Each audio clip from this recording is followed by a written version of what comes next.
Hey guys, my name is IBM and today I'm recording 97025 May June component 52. This is planning, analysis and evaluation. Remember this is A-level physics 9702. So without wasting time, I would like to take you to this question paper so that we start solving it. My name is IBM. Do not forget to subscribe, share the videos, write a comment. Of course, I know there are those of you who are just good at criticizing but can't do anything, especially there are a few teachers, of course, that I consider to be failures. And because they can't do what I do, they try to criticize what I do instead of doing something that is better than what I do. I don't care. So without wasting time, for those who want to learn something from me, I would like to take you to the question paper.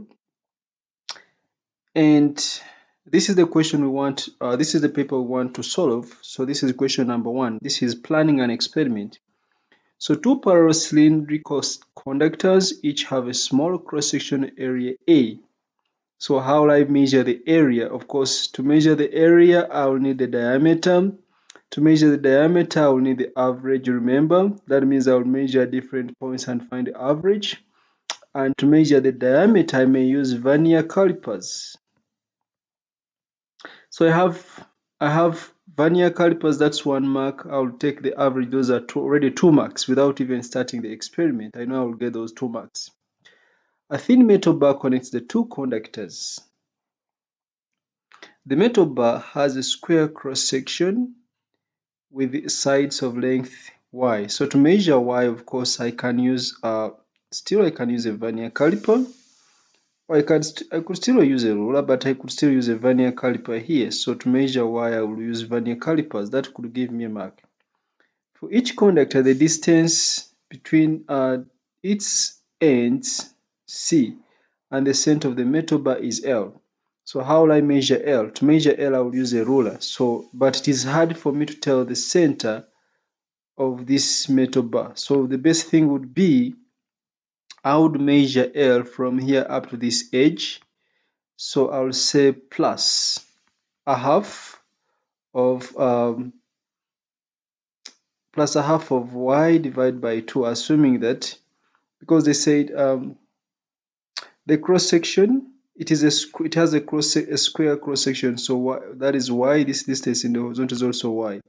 So to easily measure L will be length to the edge plus y divided by 2. So I'll measure from here up to the edge, then I add a half of y, or y divided by 2, to carefully measure up to the center of the bar. The ends C are connected to the power supply, so I have to connect C to the power supply. The easiest way to do this would be using either by soldering it or by using crocodile clips. So it is easier to use crocodile clips, so I'll just use crocodile clips to add this to the power supply. So I will show the examiner that I've used crocodile clips. I'll call these ones crocodile clips in my diagram, my final diagram. So the power supply and the current I in the conductor is measured. So I need an ammeter, so I'll add an ammeter somewhere to measure the current in the conductor. Of course, I'll need the PD across the power supply, so I'll put a voltmeter in parallel. Then I'll put my power supply somewhere here. Of course, I'll need a switch because I may need to turn on and off. Okay, so I've added the power supply there. Of course, from the voltmeter, I'll measure, I think it is suggested that I and L. So I'm investigating I and L. So from the voltmeter, I'll measure E, and E should be constant. It is only L which is going to vary, and I. So E should be constant. Of course, the area of the rod should be constant. And what is Q? Where E is the electromotive force of the power supply, which should be constant. P and Q are constants. Plan a laboratory experiment to test the relationship between I and L. So X should be constant. How will I ensure that X is constant? I may put a wooden block here. a wooden block here and a wooden block the other side so that I firmly grip these conductors in one place so that X is constant. So I'll measure X using a ruler. Of course, it is hard for me to measure to the centers of these cylinders, so I may measure X from the edges. Then I'll get this length plus, I may get this length plus the diameter of one rod. I think, yeah, plus the diameter of one rod, because this is radius plus radius, that is going to be plus the diameter. So I'll measure X and I add the diameter of one conductor, so that will be the best way of measuring X. Okay. I'll measure the length between the conductors plus the diameter of one. This will be equal to what? To X. Okay, then when we go to the analysis, since I is the independent, I is the one which is, L is the one which is being changed, so I is the dependent variable, and L which is being changed is the independent variable. So I must make anything related to the dependent the subject. So I will say 1 over I is going to be equal to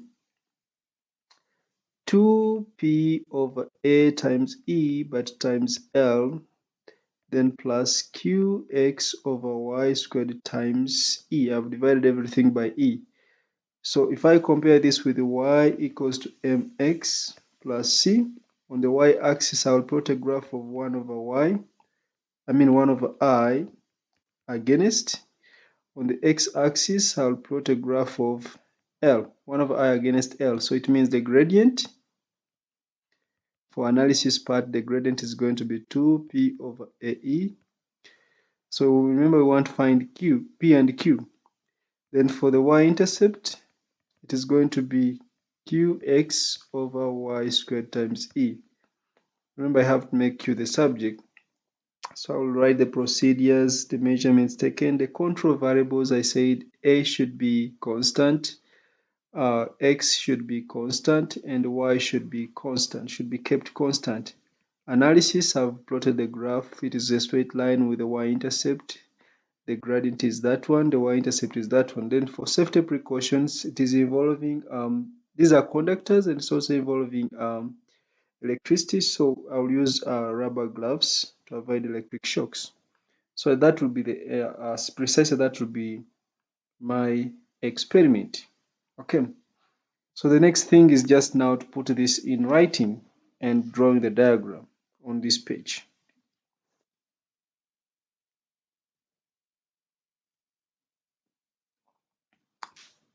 Okay, so this time I'll just start with drawing the diagram.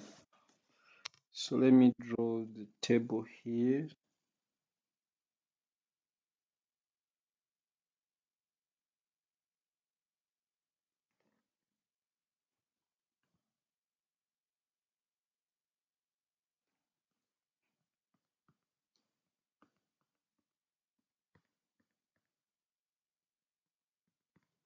So this is going to be the bench.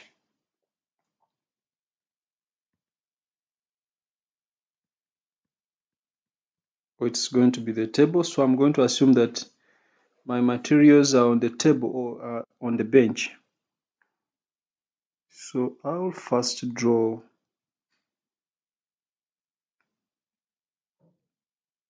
the horizontal rods.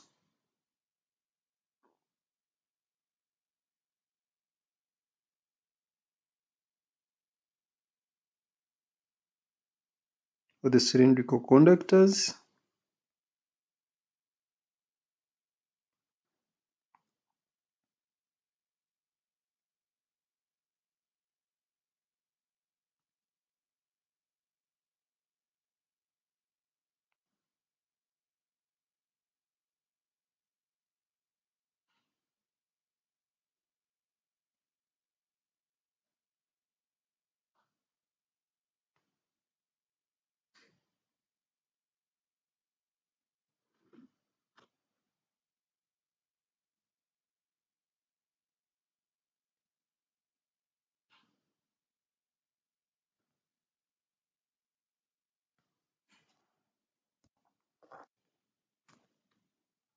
So I'll attach the wires, connecting wires here using crocodile clips.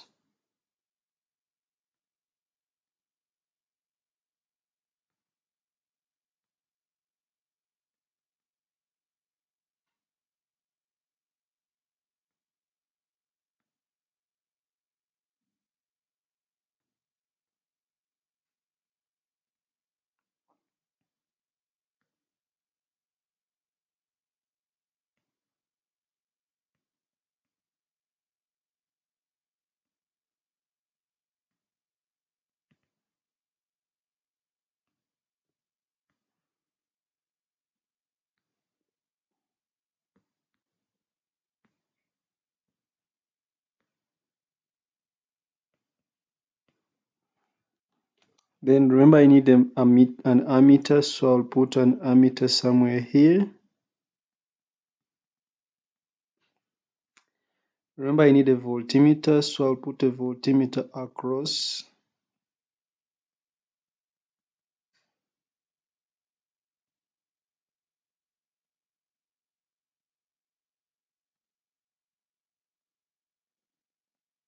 Then I'll need a switch somewhere, so I'll put a switch here.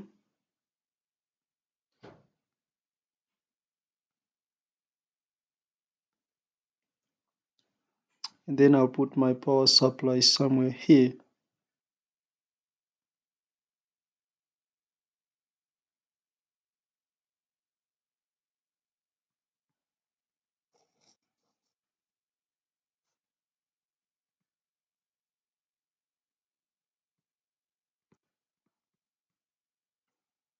So that is the power supply. So I have here crocodile clips.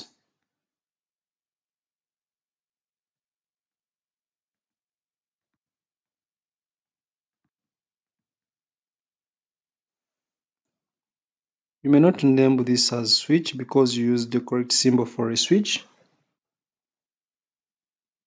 But remember I have to fix this, so I'm putting a wooden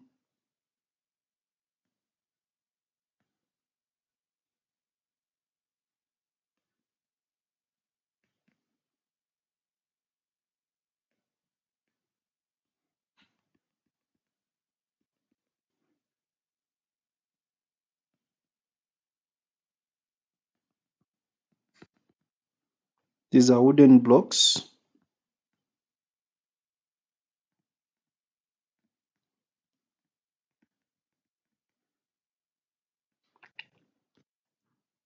So now I can put the metal bar somewhere here.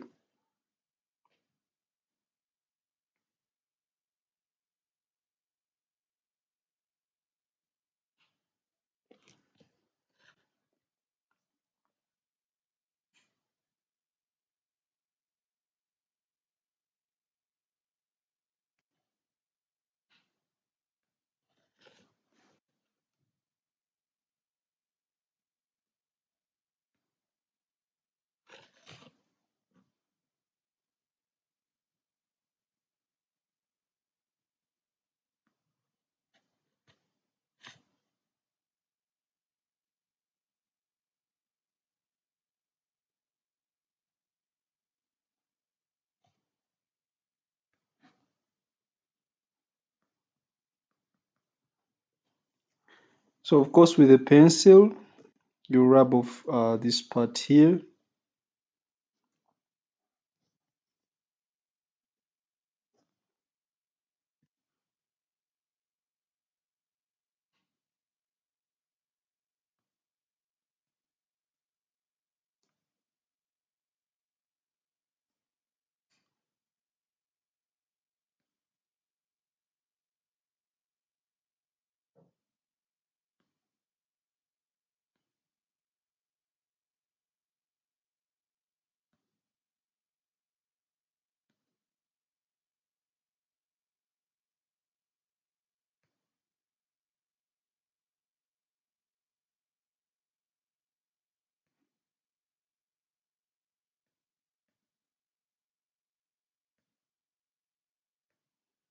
Okay, so I think that is I think the diagram is complete. I just need to continue the labeling. Of course, this is the metal bar. I may label L here on the diagram.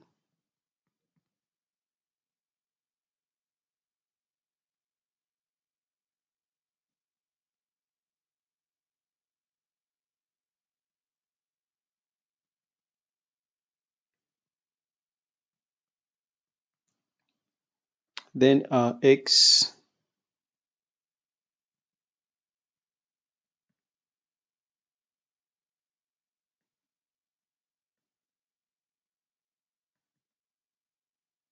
so this is the metal bar.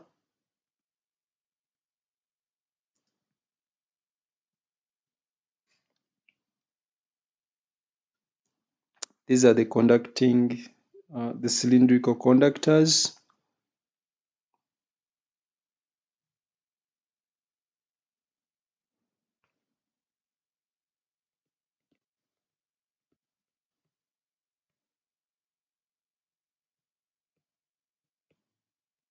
I think I've labeled everything, and I think this diagram is enough. Of course, this is going to be area A.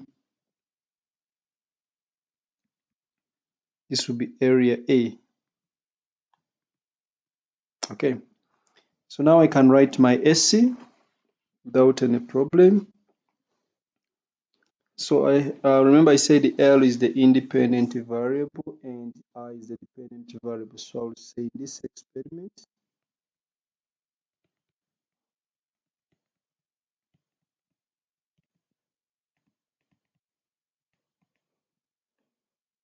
L is the independent variable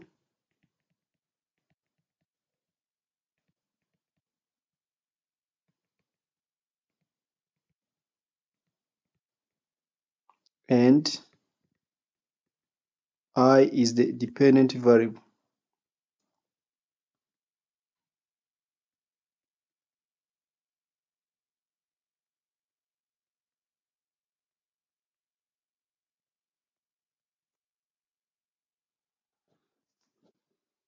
So what will I keep constant? Remember E was not to change, so I'll keep, I do not just say E is the control variable, instead say I'll keep E constant.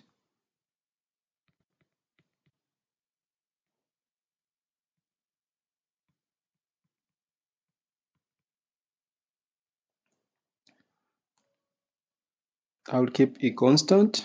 So we take measurements. I'll start with Y. Remember Y was this distance here. So I'll measure Y.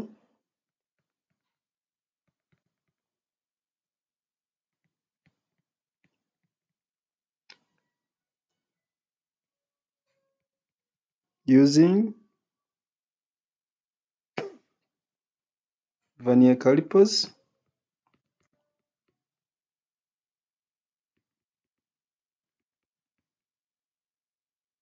But of course, for Y to be uniform, for Y to be improved, you must take measurements at different points along the meter bar and obtain the average. So I'll measure Y using vernier calipers at different points.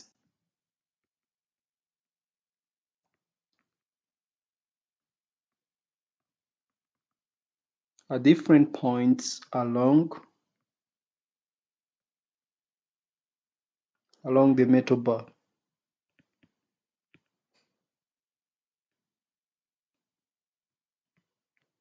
And obtain the average value of Y.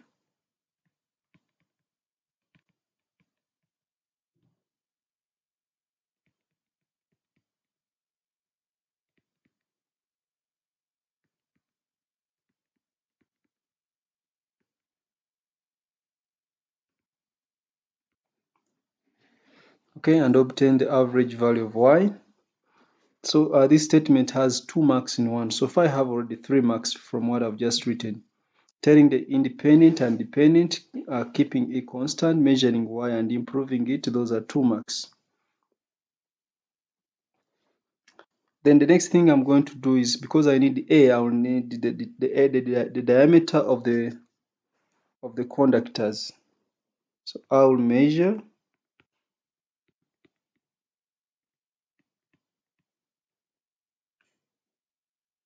the diameter of the conductor.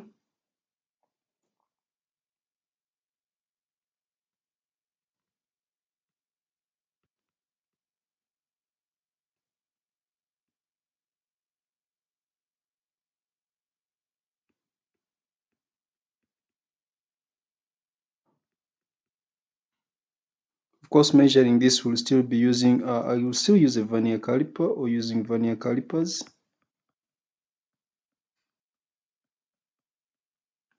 And of course, we may not be sure if the diameter is uniform along the conductor. So I'll measure this at different points along the conductor and obtain the average diameter D. So I'll measure the diameter D of the conductor using vernier calipers, and this is at different points.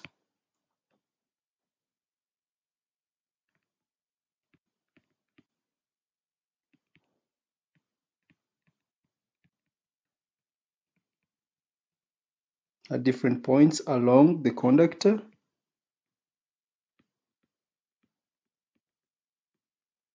and obtain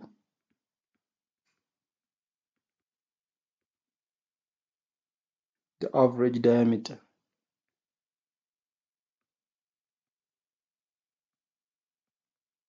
Okay. So from the diameter, the next thing I have to measure, why I found the diameter is because I need the area. So I'll say I will determine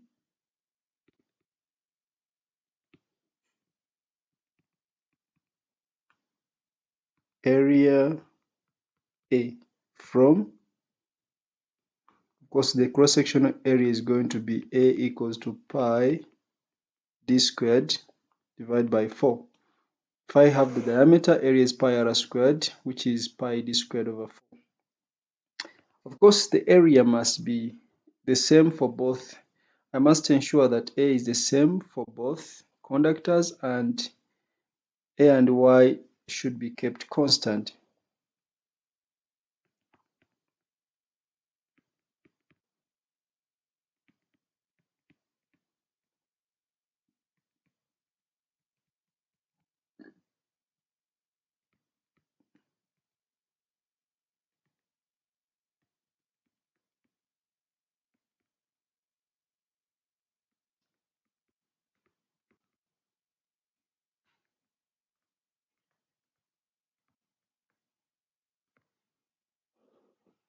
So A and Y should remain constant throughout. Okay. Then I think for this one, for good electrical installations, of course I could use soldering, but since I've already used crocodile clips, I may not use soldering. But I can still add a point here about cleaning the metal surface and so on and so forth. So I'll say for good electrical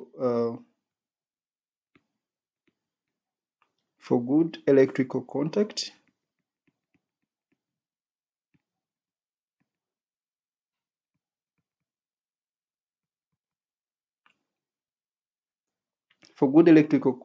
I must ensure that the conductors are clean, so that where the crocodile clips grip is purely clean. So I will clean. I will clean the metal bar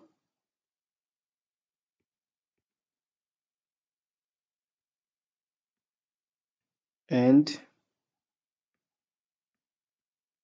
the cylindrical conductors, and also use crocodile clips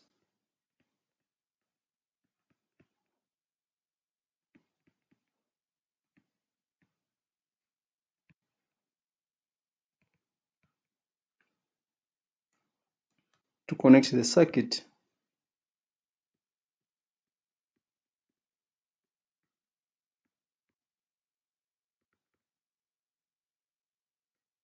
To connect the circuit to the conductor.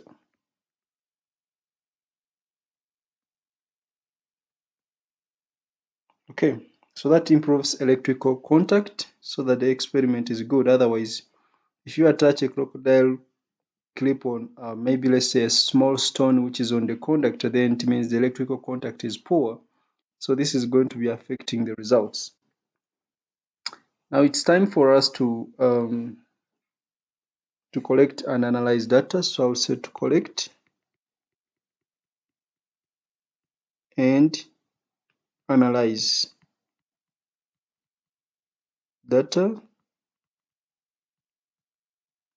I will assemble the apparatus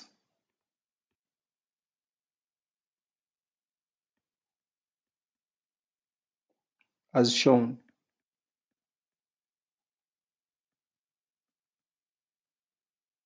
in the diagram.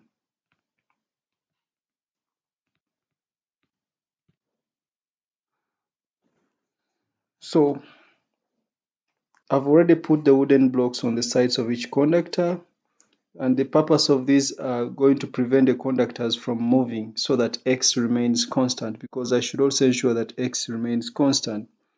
So I will place, I may not even write this, but I can add it here. I will place wooden blocks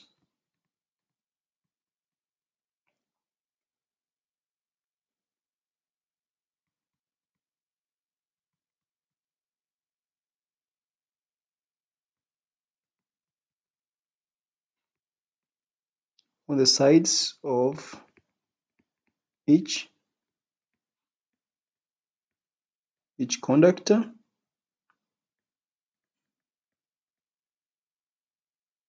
as shown in the diagram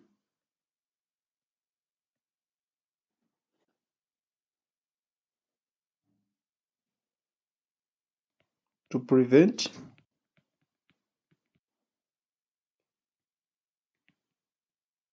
the cylindrical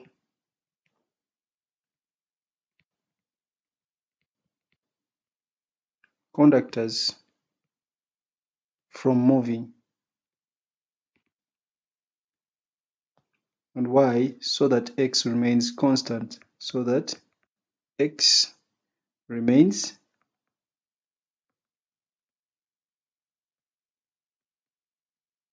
constant. So I'm trying to ensure that X remains constant, because if it doesn't remain constant, it affects the experiment.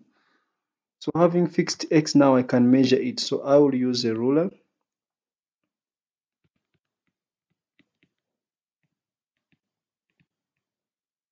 I will use a rule to measure X.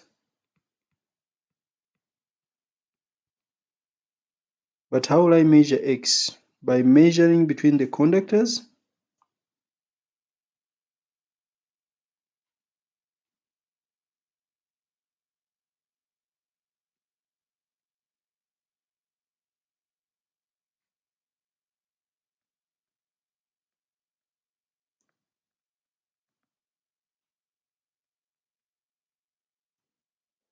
So I'll measure the length between the conductors,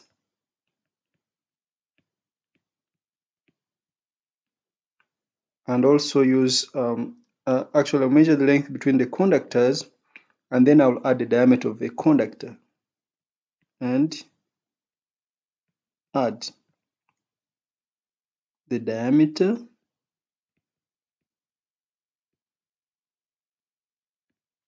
of a conductor. So the best way to measure X is just to measure between the conductors and then add the diameter of the conductor, because X should be the distance between the centers of the conductors, which is hard to estimate when you're using a ruler. But when you measure between the conductors and you add the diameter of one conductor, then you'll be able to get a better value of X. Okay. Then the next thing I think is to measure L, which is the distance from the end of the conductor to the edge plus half of y divided by, or plus y divided by 2. So next is I will use a ruler, or I will measure L using a rule,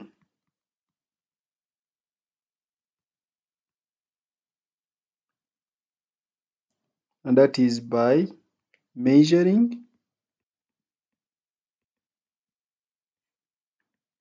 to the edge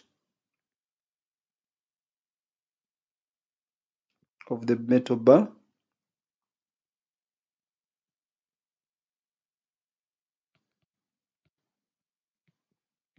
so I'll measure to the edge of the metal bar, and when I measure to the edge of the metal bar, we said you add half of y, and add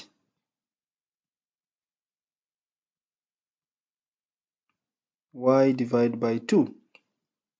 Okay, but of course remember you have to check that L is the same for both conductors, so I'll also check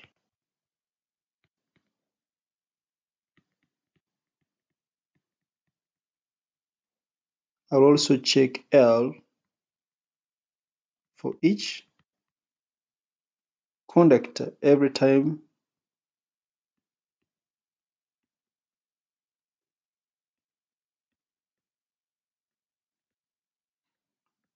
to ensure that it is the same.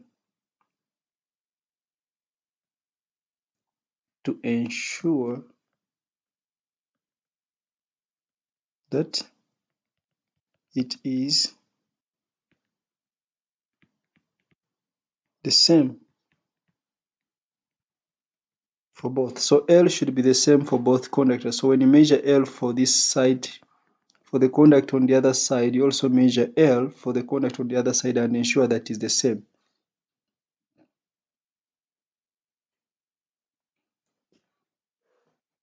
So I think the next thing is just to record the values. So I'll record the value of E. So I will record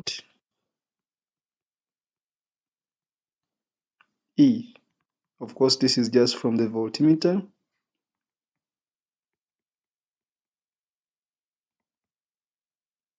And you record also I from the ammeter.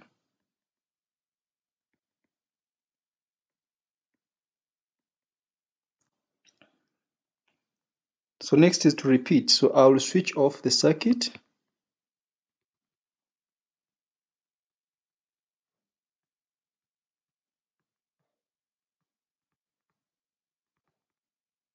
I'll switch off the circuit and move. Of course, we are going to adjust L. So we are going to move the metal bar. So and move the metal bar.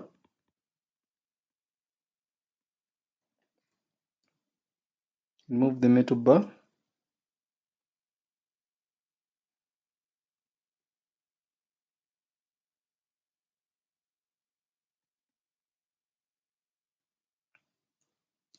To adjust L. To adjust L. And I will repeat the experiment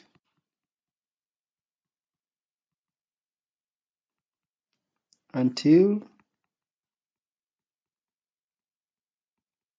I have 6 sets of results. So the next thing is going to be now plotting a graph. So I will plot a graph. Of course, that is analysis. I will plot a graph. Of course, we already know which graph we shall plot. So I'll plot a graph of 1 over I against L. And what do we know about this graph? A straight line through which is not passing through the origin.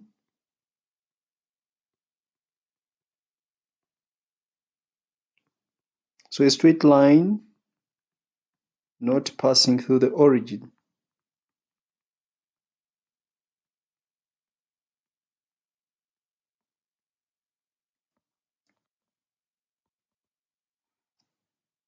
shows that the relationship is valid. Shows that the relationship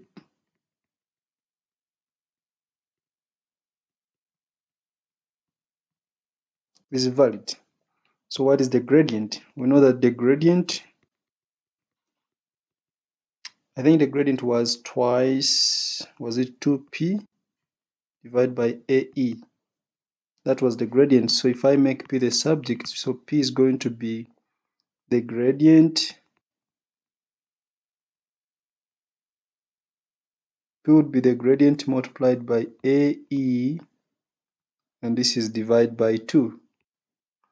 Then the y-intercept,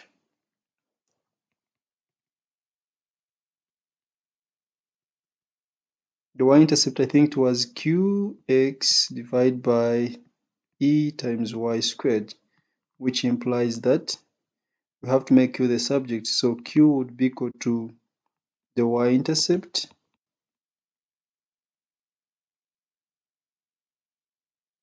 Let me write x like this to distinguish it from that one.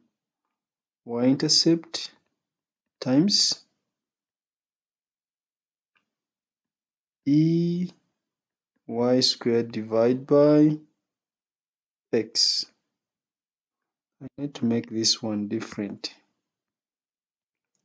So this is times. Okay. Then what is remaining is safety precautions. So for safety,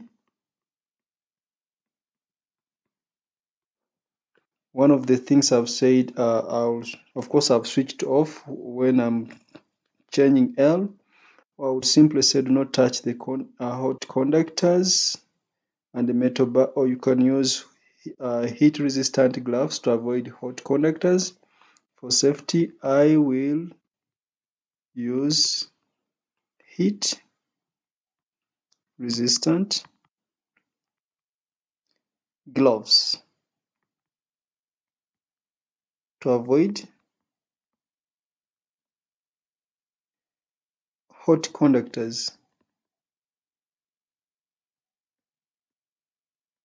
or the metal what? The metal bar. Or I would simply say do not touch. Do not touch the hot conductors and the metal bar because it could become hot. Or I would simply say switch off when not in use or when moving the metal bar. That is to avoid electric shocks and so on and so forth. Or switch off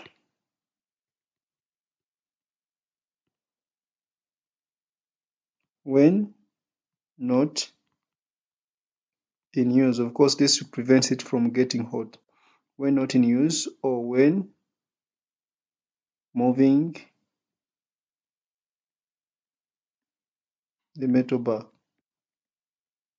Of course, to avoid overheating, I would use a smaller current. Also, I would say I will use a smaller EMF to reduce the current. I will use a smaller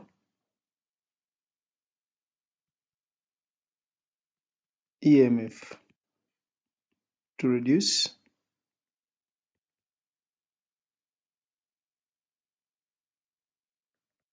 the current. Okay, so any of those can act as your safety precautions because it involves heat. Then heat resistant gloves could be important. Of course, you may decide not to touch the conductors. You could switch off when not in use. Of course, this still prevents the conductors from warming up, or it even saves power. Or you'll use a smaller EMF because the smaller EMF will give a smaller current, so the conductors will not warm up so much. I think that is the end for question number 1. Straight away, let's go to question number 2 because it takes more time. The brightness of some stars varies irregularly. The stars are called variable stars. Figure 2.1 shows the variation of luminosity with time for a variable star. The student determines the period T and the mean luminosity L of the star. The student repeats the process for different variable stars it suggests that L and T are related by this equation here. A graph is plotted of log L against log T, so I have to introduce log to that expression. So I have that log of L equals to A log of T plus log of SK. So if I compare this with y equals to mx plus c, it means on the y-axis I have log of L, on the x-axis I have log of t, so it means the gradient is a, and the y-intercept is log of s times k. Okay. Values of t and L are given in the table 2.1. So we have t and we have L, and we are finding the log of t in this and log of L. So since the units have been circled together with the quantity, we don't need to convert anything here, or we don't even need to add the power of 10 when we are finding the log here. Remember, the rule was when you have two significant figures, when you find the log, the number of significant figures becomes the number of decimal places. So I have to consider that when I'm finding the logarithms. So the question says calculate and record the values of log t and log L in the table, but we are including uncertainties for log L. So for log T, I'll just find the log. Two significant figures becomes two decimal places. So I'll say log of 22. So I'll say 1.34. Log of 32, 1.51. Log of 42, 1.62. Then log of 54, 1.73. Log of 78, 1.89. Then log of 97, that's 1.99. Then I'll first of all find the logs of logs of L. So I find log of 2.9. So this is 0.46.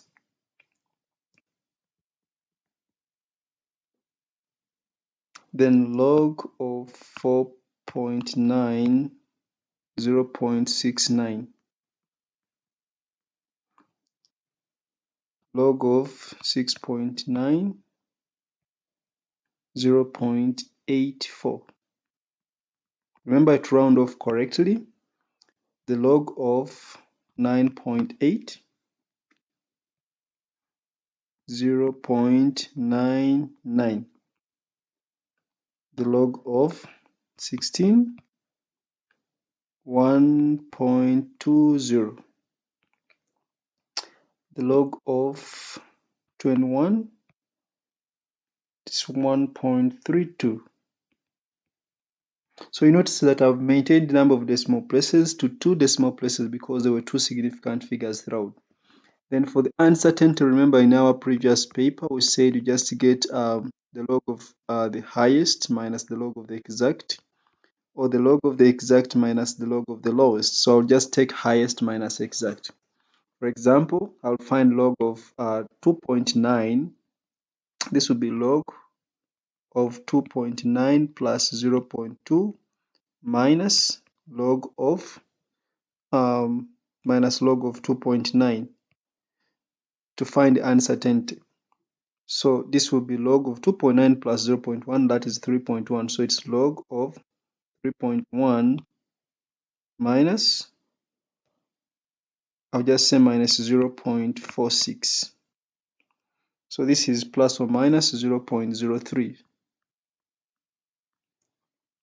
The next one is log of, that is 5.1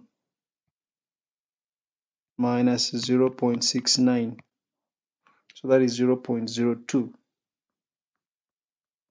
The uncertainties, you can round off them to one significant figure. Then I have log of 7.1, that is 6.9 plus 0.2, then minus 0.84, so that is 0.01. I have again the log of 10. Log of 10, which is 1 minus 0.99, so that is 0.01. Next I have the log of 18.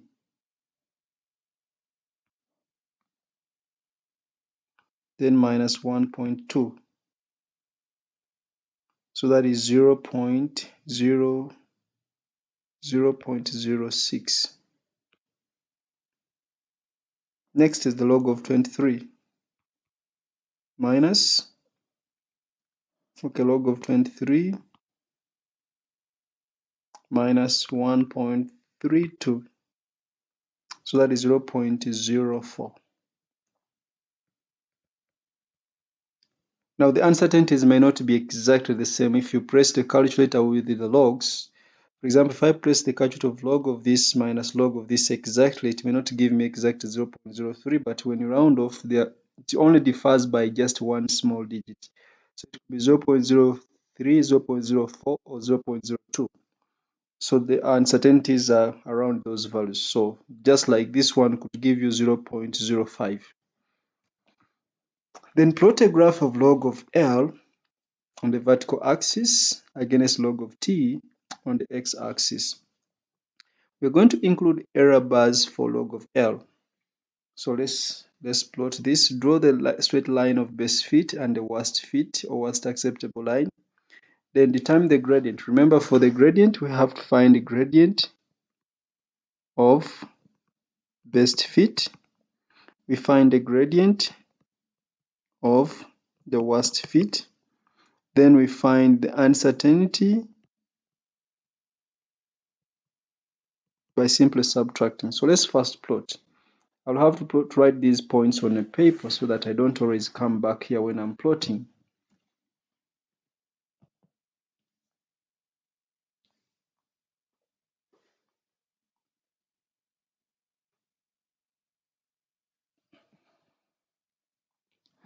Okay, so I now have all the points. Let's go to plotting.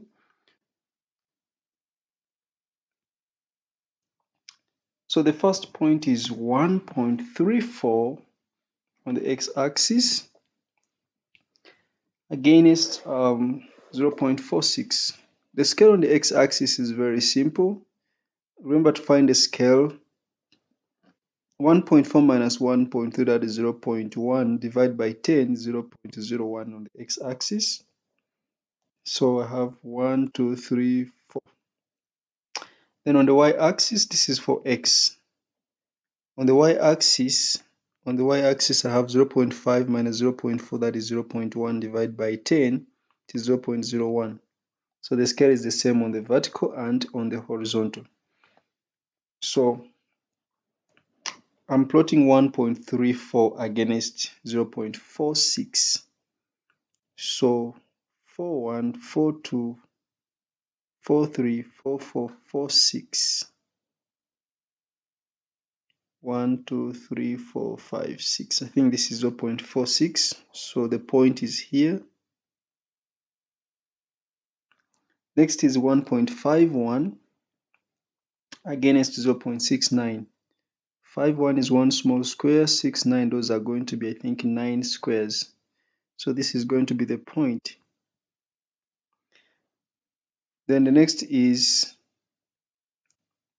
1.62 against 0.84. 62, those are two small squares. 84, those are 4. So 62, 1, 2, 3, 4. So this is 84. The next is 1.73. Those are three small squares from 1.7 against 0.99.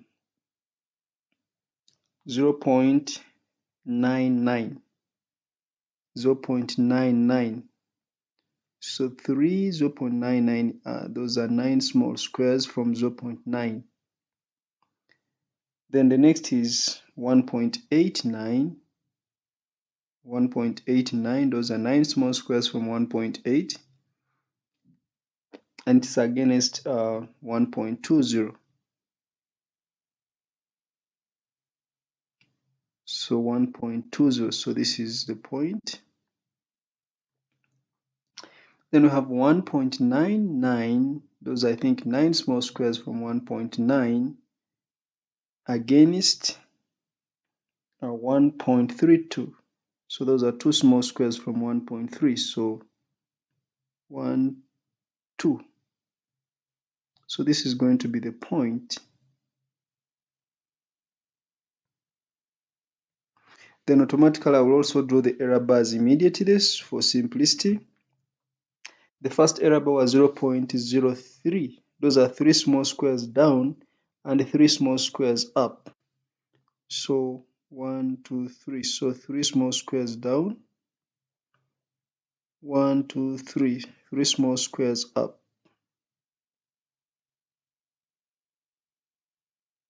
So you must use a ruler and draw a vertical bar. I will increase the thickness for the error bars. So you pass the pencil here twice and draw the vertical line with a ruler. I may not draw with a ruler. The next one was 0.02. So 2 small squares below, 2 small squares above. So 0.02 is here. 1, 2. So it is here. Then I draw the vertical line. This is very easy. The next is 0.01. So that is 1 small square below and 1 small square above. Then I draw the vertical bar. The other one is also 0.01. 1 small square below, 1 small square above, and then the vertical bar.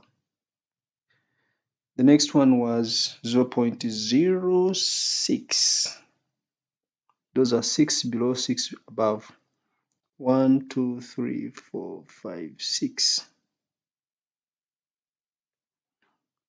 1, 2, 3, 4, 5, 6. Then I draw the vertical bar. Okay, remember to use a ruler to draw the vertical bar so that it looks nice. The last one was 0.04. So 1, 2, 3, 4. 1, 2, 3, 4. Then you draw the vertical bar. Remember to use a ruler to draw neat vertical bars. Mine, I'm using a free hand.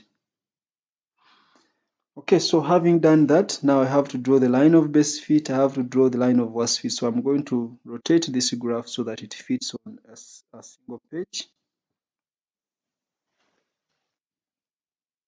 I don't know how you do it, but of course, this is just for my own sake. For you, you are plotting this on a question paper, so you don't need to rotate anything. You just try to balance the points. I just want my points to fit on the same page, because there's no way I can draw a line of best fit when they're not on the same page.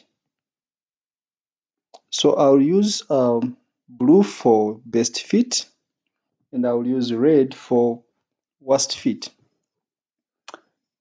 So for best fit, remember to balance the points. You may not join the first and last point. If you are lucky that all points are on a straight line, then well and good. If it's not, just balance the points on your straight line. So I'm trying to make a judgment of my points.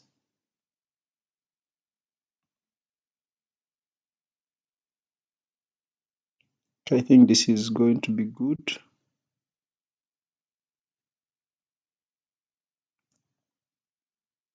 Okay. 1, 2, 3, 4, 5, 6. I think this is a good line, but you can draw a better one. Make sure you just pass the pencil once so that you don't break the line into pieces. Then I'm assuming that is a good line, but it's not the best that I can draw. You can draw a better line than this one. Remember, I consider it going through, it is passing through one, the point at the bottom, two, three, four, and it's leaving this one, this one at top and one at the bottom. So it's almost good. Then I'll draw the line of worst fit using another color. In an exam, it is acceptable, but you have only two colors. You have black and blue plus a pencil. So because the line of worst fit is easy to judge, you can use it, you can draw it with a pen. But the line of best fit, you can't draw it with a pen because it requires much judgment. You may make a mistake easily. So for the line of worst fit, I may join the top of the top error bar to the bottom of the bottom error bar, but ensuring that all the vertical error bars have been crossed. If they are not, then I have to change my method. So let me check. So this is crossed, crossed, crossed, crossed, and let me check again. Crossed, crossed, crossed, crossed, crossed, crossed. So they are all crossed, so I can draw that one. Bottom error bar, top error bar, bottom error bar to the top error bar, or top error bar to the bottom of the bottom error bar. That is the line of worst fit. So the next thing I'm going to do before I leave this, of course, labeling. You have to label these lines. This is the line of best fit. So I'll call this one best fit. Then I'll label this one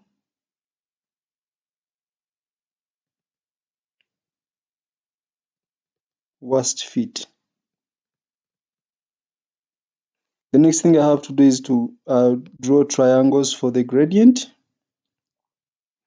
So I'll still use blue for if there is a point where I can use both line, which I can use if there are 2 points where I can draw the same triangle, then well and good. If such points are not there, then I can draw 2 triangles, but I can see that such points are there for this line. For example, here I can see these points, so I can draw a triangle here. The triangle should be big enough, remember. Use the ruler to make it look neat and beautiful. Then on the vertical, I'm looking for a simpler point to use. I could use these points here.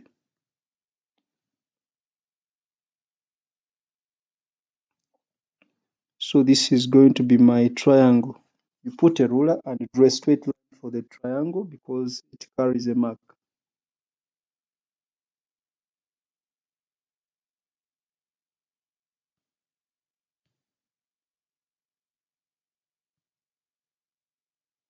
Okay, so that is going to be my triangle. Let your triangle be visible. Sorry about this. So I was saying let your triangle be visible to the examiner so that when it is scanned, the examiner can easily see it because the examiner will verify your read-offs. So when you read the points wrongly, the examiner will deny you a mark for the gradient. So your triangle should be visible so that the examiner can see where you took your readings from. So I'm just going to take readings from here so that I just transfer them to the page for the gradient. So best fit. For best fit, the the y2 value is this point here, which is in the center. So that's 1.25 minus the x value is 0.6. I mean the second xy value is 0.6. Then the first x value here 1, 2, 3. So that's 1.93. Then here 1, 2, 3, 4. That is 1.44. That's for the best fit. Then for the worst fit, the first one is 1.252627. 1.27 minus, of course, the other one is the same, 0.6. Then the x, the x is the same here, 1.93, but the second one is different. So it is here, 444,546, 1.46. So I have to transfer these values to the space. You're not supposed to show your work here. So I will just write these values for the best fit, 1.25 minus 0.6 divided by 1.93, 1.44. Then the other is 1.27 minus 0.6 divided by 1.93 minus 1.46. Okay, so I said these values are not supposed to be done here, so I'll even rub them off.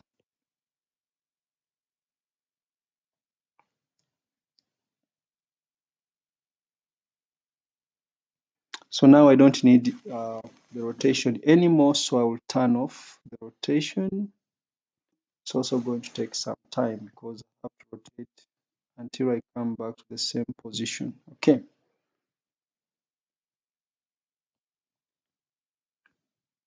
So this is my graph. It is well labeled. I've drawn the triangle.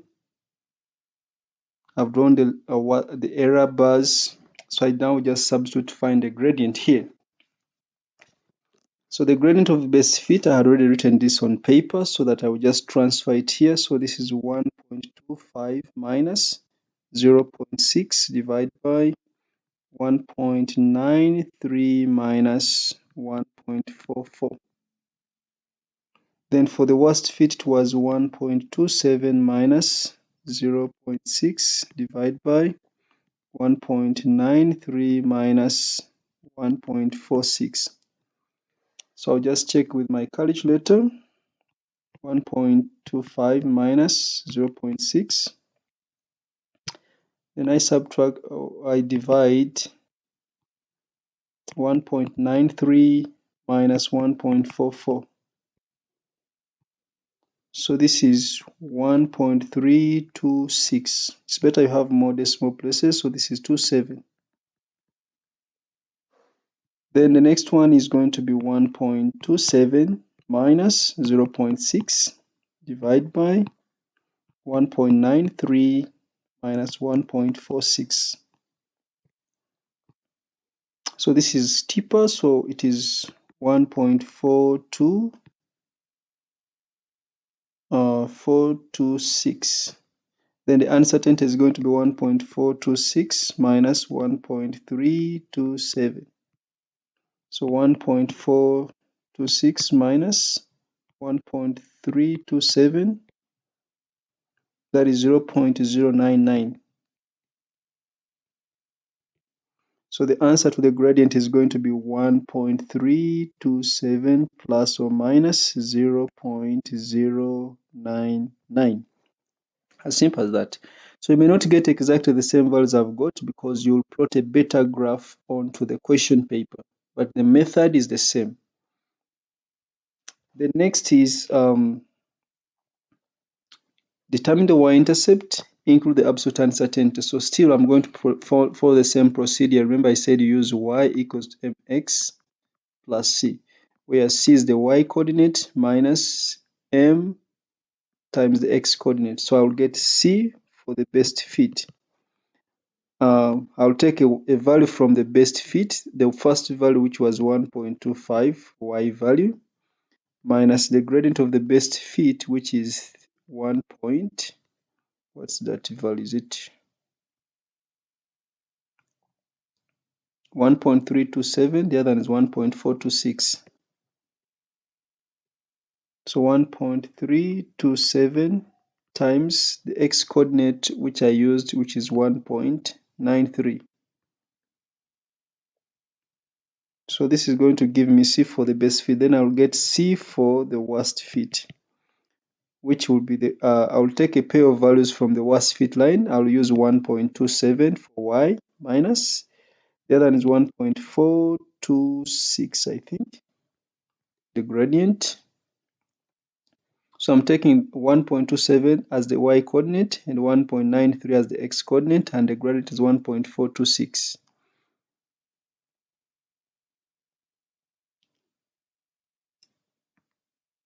then times this is 1.93. So I'll just, of course, the uncertainty is going to be the difference. So I have 1.25 minus 1.327 times 1.93. So this is negative 1.311. How many should I write? Okay, 1, 1. Then the other one is 1.27 minus, open brackets, 1.426 times 1.93. So this is negative 1.48218. 48218. So I'm finding the uncertainty. I'll just ignore the minus and I subtract. So the uncertainty is going to be 1.48218 minus 1.31111. So 1.48218 minus 1.31111.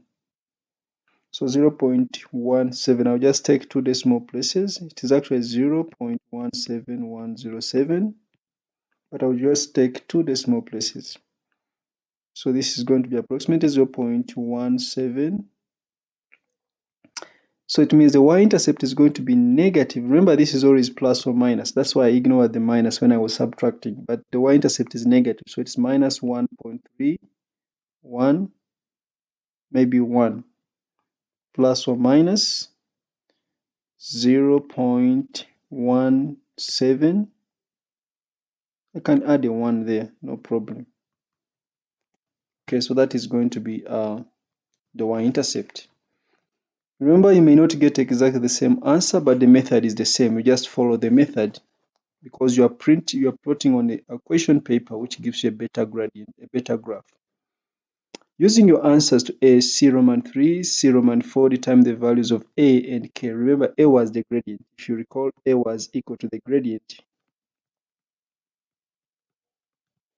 So I just transfer the gradient here, which was, the gradient is, of course, I take the best value, 1.327.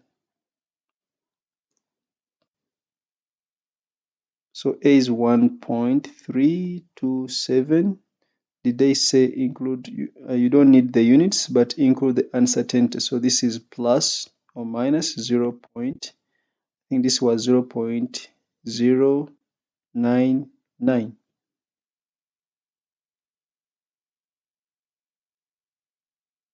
Yes, 0.099. Then we want to also find K. We have K, we have A. So remember, we say the y-intercept. The y-intercept was equal to log of S times K, which means 10 to the power of the y-intercept would be equal to S times K. So K is going to be equal, but of course I will multiply this by 10 to the power of, I think this was power 30 for the y-intercept. On the vertical, we had L, which was 10 to the power of 30. So this would be times 10 to the power of 30. So K would be equal to 10 to the power of the y-intercept. This is going to be, since we need the uncertainty, this is going to be K for the best fit. K for the best fit is going to be 10 to the power of the y-intercept for the best fit, which is negative 1.31111 times 10 to the power of 30. And I divide this by S, where S is 3.85 times 10 to the power of 26. Then I'll also find K for the worst fit, which will be 10 to the power of minus. For the worst fit, it was negative 1.48218. That was the y-intercept. Of course, this must be multiplied by 10 to the power of 30 divided by S. S is 3.85 times 10 to the power of 26. Then, of course, the uncertainty in K is going to be the difference between these two. So let me just press the calculator first. So I have 10 to the power of minus 1.31111 times 1 exponent 30 divided by open brackets 3.85 exponent 26. So this is giving me 126.89. Okay, let me check the second one. 10 to the power of minus 1.48218 times 1 exponent 30 divided by open brackets 3.85 exponent 26. So this is giving me 85.58. Let me check the first one again. 10 to the power of negative 1.31111 times 1 exponent 30 divided by 3.85 exponent 26. Okay, so it means the uncertainty is going to be 126.89 minus 85.58. So I'll just subtract 126.89 minus 85.58. So this is 41.31, which is going to be approximately 41. So K is going to be 126.89 plus or minus 41.31, or I can write 130 plus or minus 40. Okay, because here they will not mark the number of significant figures or rounding off to the same way you do in paper 3, so that is fine. So like I still said, you may get a slightly different answer because you have a better graph, but the method is the same. Then the last part of this, a variable star has a period of 5 days. Determine the luminosity of this star. So this one normally takes you back to the first equation. So L was equal to S, K, I think T to the power of A. And we introduced log, it was log L, which was equal to A log of T plus log SK. Remember, this was the y-intercept, this was the gradient. So we can say log, I can just substitute in this one, which would be 3.85 times 10 to the power of 26 times my value of K, which is 126.89. That is my value of K. Then times T, of course, T is 5. I don't need to convert, so it will be 5 to the power of A, where A is 1.327. Let me see what I get here.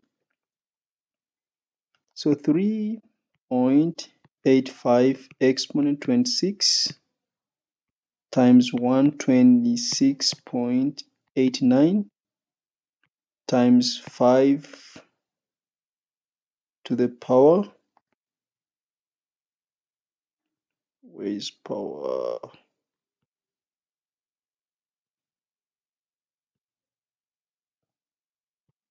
5 to the power of 1.327. So this gives me 4.13 times 10 to the power of 29. Okay, let me check this one also. If it gives me the same or approximately the same power of 10, then it is fine. So log of L is going to be A, which is the gradient, 1.327 times log of t, which is log of 5, plus the y-intercept.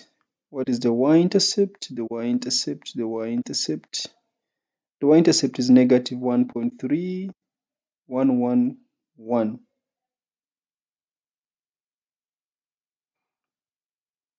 So plus negative 1.31111. I think I should write 4 ones.